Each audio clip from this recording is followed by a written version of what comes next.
Hello everyone, today I'm in the tiny town of Mountain River, which is sort of near Huonville. I'm doing a hike basically up the back of Mount Wellington. You can see Sleeping Beauty up there, which is looking very pretty today. But I'm going to be heading up this track here, the Mountain River Trail, I feel like it's called. I could be getting that name wrong. Mountain River Fire Trail, there's a sign here that says, basically just at the end of the road, the end of the Mountain River Road.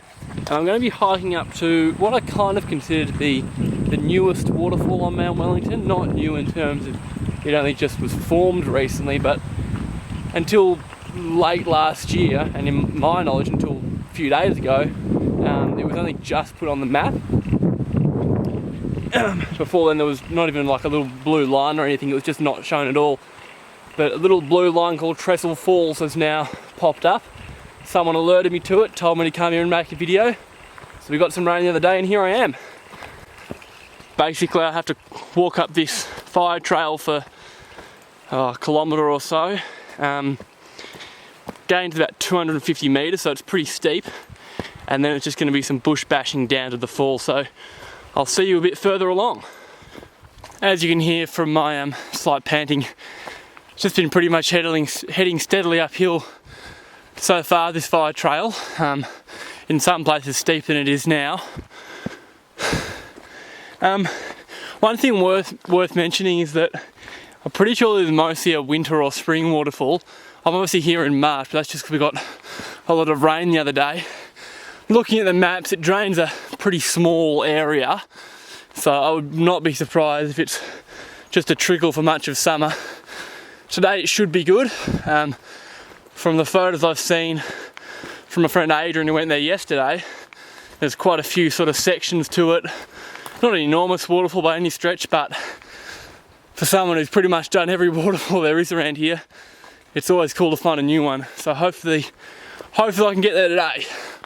Well, I've only been walking about 25 minutes, but I've kept up a pretty good pace, which means that I'm already at the point where I'm going to duck off the track and head off through the bush to the falls. It's been about a 250 metre ascent, so I'd probably allow more than 25 minutes to get here. I'm kind of in a rush because it's a bit late, but I'm at this sort of little puddle in the track, which I imagine would be here when it rains, so it's not a bad little marker. The track sort of flattened out after the big climb for a little bit. I've been going along a little plateau. That's what the bush looks like there, so it's not too scrubby or anything, just a lot of kind of overgrowth, but it shouldn't be too hard to walk through. You definitely need a map and GPS to get here. I use Avenza maps on my phone, which works pretty well, but obviously a normal GPS is probably better. But yeah, I'm going to head in there and hopefully get to the falls.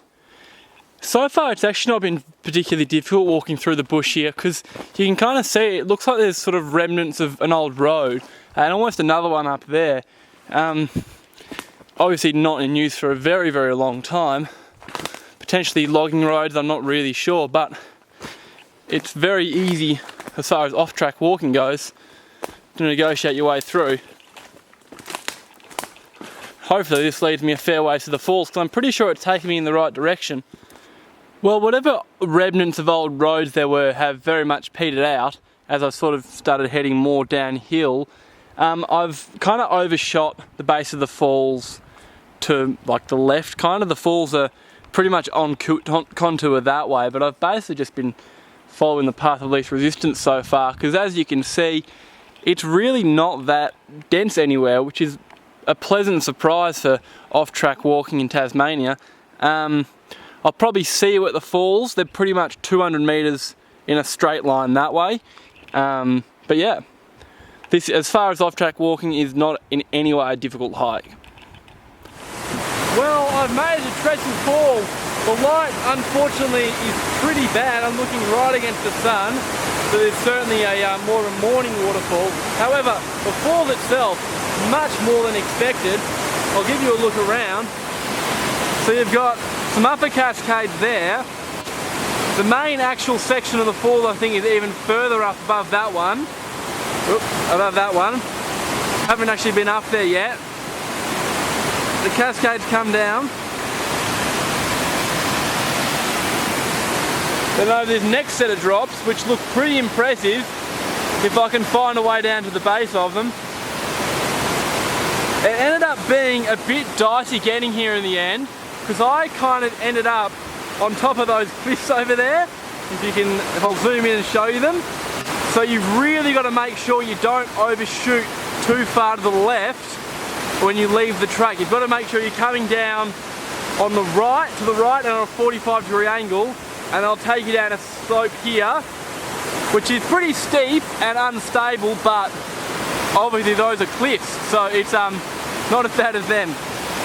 But I'm going to have a look around the falls and I'll give you some more shots. But this is pretty cool. Well, the light is absolutely not looking after me right now, but this is an impossibly scenic waterfall here. It's almost like a mini Liffey Falls, and it's just so much nicer than I expected, to be honest. And even the flow of water in the creek, obviously it's flowing high today, but it just looks like a really substantial perennial creek rather than a kind of small seasonal one as I'd expected.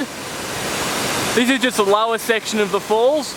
There's several more tiers higher up which I'll explore, but they'll be hard pressed to beat this one, because this is really, really gorgeous here.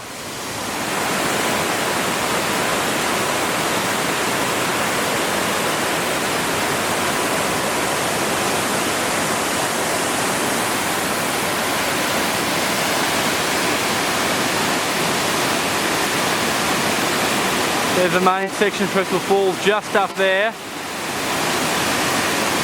This sort of cascade I'm standing right on top of here is kind of interesting actually from the base. It's very cool how it sort of twists and turns around. So this is the upper section of Trestle Falls. Probably the tallest single drop, although I still think the lower falls is the most scenic. What's kind of cool about it is that little rooster tail it's got going, which is very unique.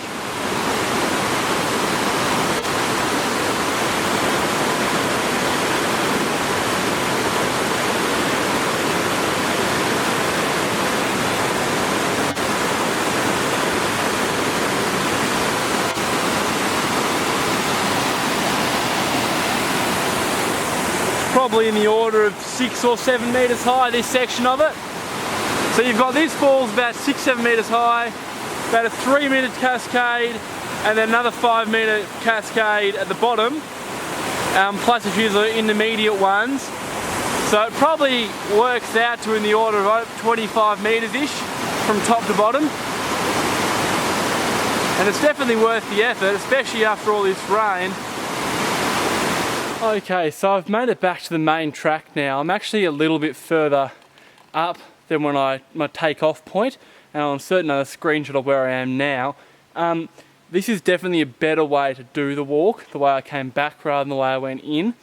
Because the way I went in, I sort of ended up too far downstream at the top of cliffs.